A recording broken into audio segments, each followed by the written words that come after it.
Hey guys, update tayo. Julia Barreto and Gerald Anderson.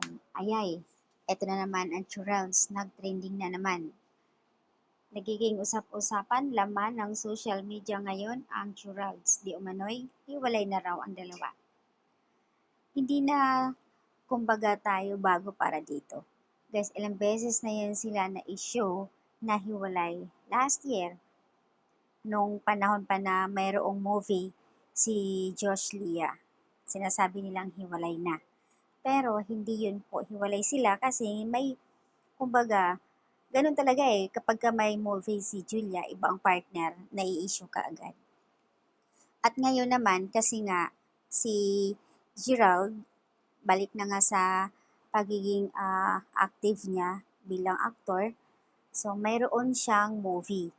Iba ang partner. Usual, si Julia naman ay magkakaroon din ng something teleserye or movie sa TV5. Kaya so magkakaiba sila ng ganap at station. Kaya guys, wag naman bigyan ng mali siya.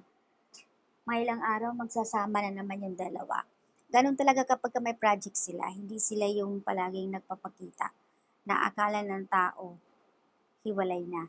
Kasi nga kaya nangyari ito na na-issue sila, isang netizens na nag-comment doon sa post ni G.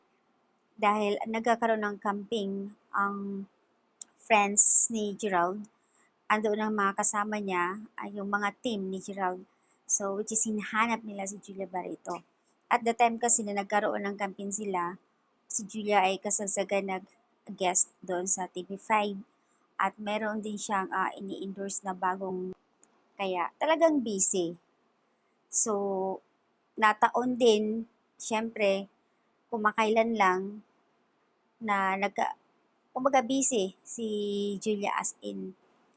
Kailan lang birthday ni Marjorie Barreto? Nakarang araw. 'Di ba? Binati pa nga ni Gerald Anderson si Marjorie, happy birthday tita. Mm. Kaya paano masasabi ng mga netizens na hiwalay? Sabi nga ni Julia no in interview, hindi ko nga alam saan nila kinukuha yan. Twice na binabalita kami ni G na hiwalay. Sa awa ng Diyos, sabi niya. Still kami pa rin. Magsi 6 years na.